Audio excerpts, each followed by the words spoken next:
Good morning students. Today we will continue our topic Mendel's periodic table. जैसा कि मैंने आपको प्रीवियस क्लास में बताया था, मेंडलीज पीरियोडिक टेबल जो कि आप अपने बोर्ड पे देख सकते हैं, ये दिया था दिमित्री इवानोविच मेंडलीव ने, जिन्हें हम शॉर्टली मेंडलीव भी कहते हैं। इन्होंने उस टाइम डिस्कवर्ड 63 एलिमेंट्स को अपने टेबल में क्लासिफाई किया, known as Mendeleev's periodic table. जब वो एलिमेंट्स को क्लासिफाई कर रहे थे तब उन्होंने 2 पॉइंट्स या पैरामीटर्स या आप कह सकते हैं फैक्टर्स अपने ध्यान में रखे और इन्हीं को फॉलो करते हुए उन्होंने एलिमेंट्स को क्लासिफाई किया। Firstly increasing order of atomic masses, secondly similarity of chemical properties. मतलब उन्होंने जब एलिमेंट्स को क्लासिफाई किया तो उन्हें increasing order of atomic masses की बेसिस पे क्लासिफाई किया, मतलब जिसका एटॉमिक मास सबसे कम था, जैसे हाइड्रोजन, उसको सबसे पहले क्लासिफाई किया। फिर उससे ज्यादा जिसका था लिथियम, फिर उसे क्लासिफाई किया। इस तरह से उन्होंने उस टाइम डिस्कवर्ड 63 एलिमेंट्स को क्लासिफाई किया। Secondly similarity of chemical properties, वो एलिमेंट्स जिनकी केमिकल प्रॉपर्टीज, कौन सी केमिकल प्रॉपर्टीज, ऑक्साइड और हाइड्राइड का जनरल फॉर्मूला आपस में मैच करता था, उन्हें एक ग्रुप में रखा। जैसे कि ये फर्स्ट ग्रुप है जिसमें हाइड्रोजन, लिथियम, सोडियम, पोटेशियम जैसे एलिमेंट्स आ रहे हैं। ये सारे एलिमेंट्स इसी ग्रुप फर्स्ट में क्यों आ रहे हैं? क्योंकि इन सब के ऑक्साइड और हाइड्राइड का जनरल फॉर्मूला R2O RH यानी कि इससे सेम है। तो on the basis of this in सबको ग्रुप फर्स्ट में रखा। इसी तरह से बेरिलियम, मैग्नीशियम, कैल्शियम, जिंक, ये ऐसे एलिमेंट्स हैं जिनकी केमिकल प्रॉपर्टीज यानी कि ऑक्साइड और हाइड्राइड का जनरल फॉर्मूला RORH2 यानी इसके सेम है, तो इन्हें ग्रुप सेकंड में रखा। इसी तरह बाकी एलिमेंट्स को भी third, fourth, fifth, six, seventh, eighth group में रखा। मेंडलीज पीरियोडिक टेबल में टोटल 8 ग्रुप्स और 6 पीरियड्स थे, जिसमें उन्होंने 63 एलिमेंट्स को क्लासिफाई किया। ये सारा मेंडलीज पीरियोडिक टेबल का ब्रीफअप है जो हम पिछली क्लास में कवर अप कर चुके हैं। नाउ नेक्स्ट पॉइंट, अब यहाँ पे इससे रिलेटेड मैं 2 क्वेश्चंस को आपको बताने जा रही हूँ जो काफी इंपॉर्टेंट हैं और ये एज अ डाउट या क्वेरी आपके दिमाग में आने ही चाहिए, और अगर नहीं आए हैं तो अब मैंने ला दिए हैं, तो आप जरा इसमें थोड़ा सा एनालाइज कीजिएगा। ग्रुप सेकंड को देखिए। ग्रुप सेकंड में बेरिलियम, मैग्नीशियम, कैल्शियम, जिंक जैसे एलिमेंट्स आ रहे हैं। इन्हें ग्रुप सेकंड में क्यों रखा? क्योंकि इन सब के ऑक्साइड और हाइड्राइड का general formula RORH2 group second से मैच करता है। On the basis of this in सबको ग्रुप सेकंड में रखा। ठीक है, अब ग्रुप सेकंड में तो रखा, इसमें बेरिलियम को सबसे पहले क्यों रखा? क्योंकि increasing order of atomic masses के बेसिस पे बेरिलियम का एटॉमिक मास इन सबसे सबसे कम होता है, तो उसे सबसे पहले रखा। उससे ज्यादा मैग्नीशियम का होता है तो उसे उसके बाद, फिर कैल्शियम, जिंक, इस तरह से एलिमेंट्स को रखा। कहने का मतलब इन सारे एलिमेंट्स की केमिकल प्रॉपर्टीज, मतलब ऑक्साइड और हाइड्राइड का general formula RORH2 group second से मैच करता है। इस बेसिस पे ग्रुप सेकंड में तो आ गए, और फिर increasing order of atomic masses के बेसिस पे बेरिलियम का एटॉमिक मास सबसे कम होता है, तो ये ग्रुप सेकंड में सबसे पहले आया, फिर मैग्नीशियम, कैल्शियम, जिंक। इस तरह से इन दोनों पैरामीटर्स को फॉलो करते हुए मेंडलीव ने इन सबको क्लासिफाई किया in second group and period 2, 3, 4, 5, 6। ठीक है, अच्छा, तो ग्रुप सेकंड में तो रख दिया और पीरियड 2, 3, 4, 5, 6 में भी रख दिया। फिर ये पीरियड फर्स्ट वाली जगह स्किप क्यों की गई? बेरिलियम जिसको ग्रुप सेकंड में पीरियड 2 में रखा, उसे ग्रुप सेकंड पीरियड फर्स्ट में भी तो रखा जा सकता था। क्या प्रॉब्लम थी? अगर हम बेरिलियम को ग्रुप सेकंड में पीरियड फर्स्ट में यहां रखें तो क्या प्रॉब्लम है, ये जगह स्किप क्यों की गई, इसे ग्रुप सेकंड में पीरियड सेकंड में क्यों रखा गया, ग्रुप सेकंड पीरियड फर्स्ट में क्यों नहीं रखा गया, इस जगह को स्किप क्यों किया गया, सीधा यहां क्यों आए? क्योंकि देखो ध्यान से सुनिए, बेरिलियम के ऑक्साइड और हाइड्राइड का जनरल फॉर्मूला RORH2 होता है, इस बेसिस पे ये ग्रुप सेकंड में आ गया।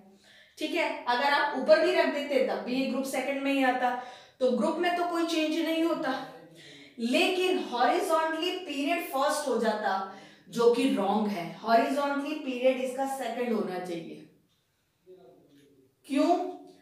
यहां पर एक इंपॉर्टेंट पॉइंट है which must be noted bye you, वो ये कि ग्रुप में जो लोकेशन होती है, अलॉटमेंट होता है, it is based on the similarity of chemical properties.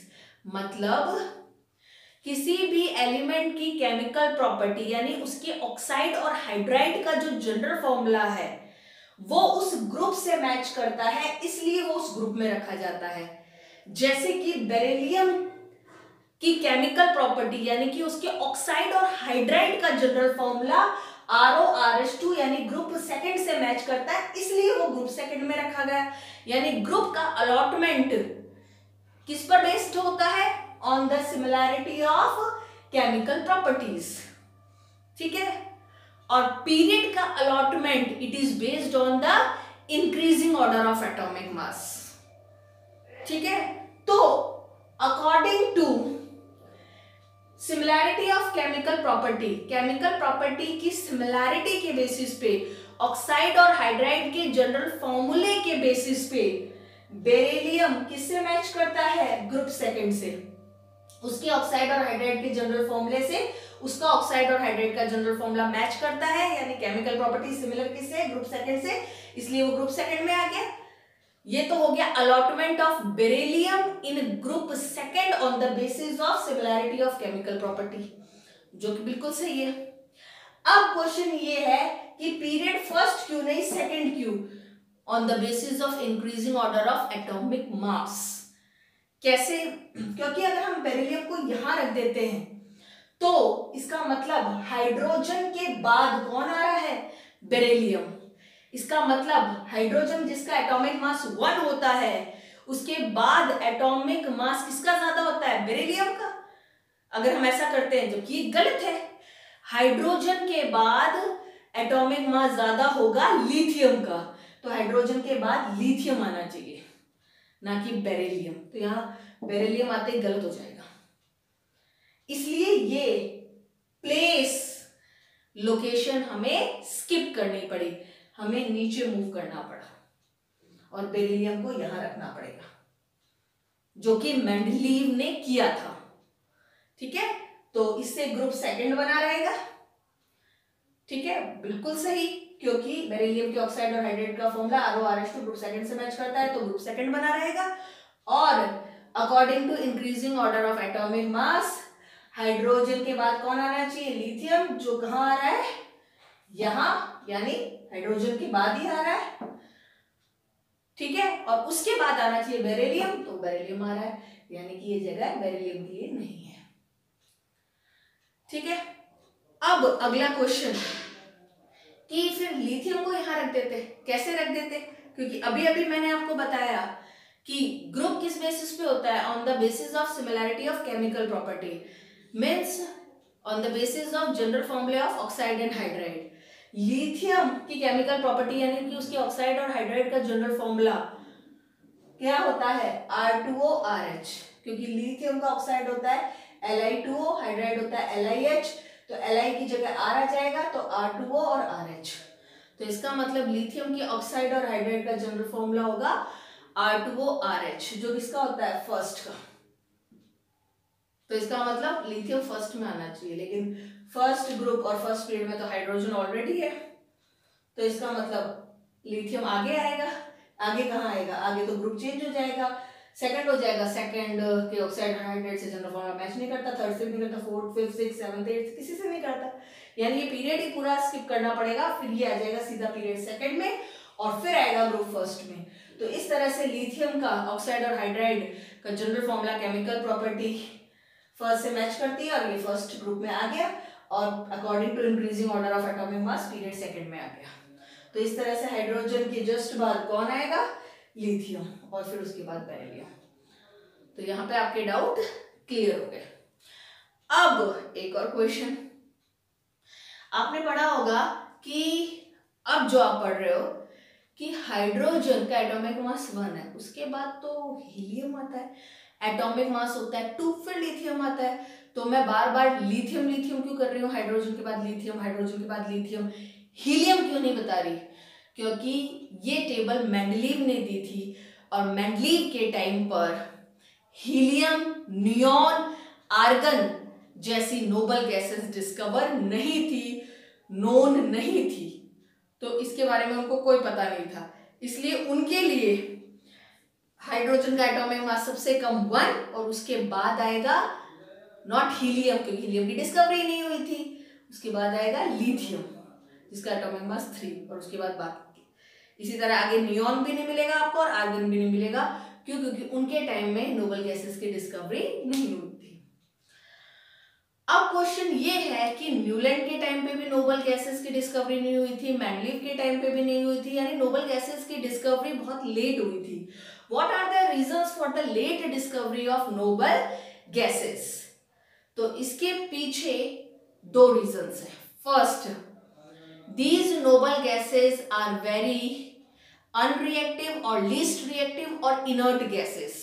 मतलब नोबल गैसेस काफी कम रिएक्टिव होती है, अनरिएक्टिव होती है, इनर्ट होती है, जो रिएक्ट नहीं करती या आसानी से किसी भी एलिमेंट से रिएक्ट नहीं करती और कंपाउंड्स नहीं बनाती। तो नेचर में इनके आपको कंपाउंड्स नहीं मिलेंगे, यानी आपको ऐसे सब्सटेंसेस, कंपाउंड्स या मटेरियल्स नहीं मिलेंगे जिसमें ये नोबल गैसेस किसी और एलिमेंट के साथ हो, तो इनके मिलने की प्रोबेबिलिटी कम हो जाएगी। दूसरा, these gases are present in low concentration in environment और nature। ये जो गैसेस हैं ये नेचर या एनवायरनमेंट में लो कंसंट्रेशन में, लो अमाउंट में, काफी कम अमाउंट में प्रेजेंट होती हैं, तो आसानी से ये डिस्कवर, ट्रेस आउट नहीं हो पाई। तो ये 2 मेन रीजंस है for the late discovery of noble gases. Mendeleev's periodic table अभी भी खत्म नहीं हुई है, इट्स अ लॉन्ग टॉपिक, इसके कुछ पॉइंट्स अभी भी रह गए हैं जो हम अगली क्लास में कवर करेंगे। Thank you, have a nice day.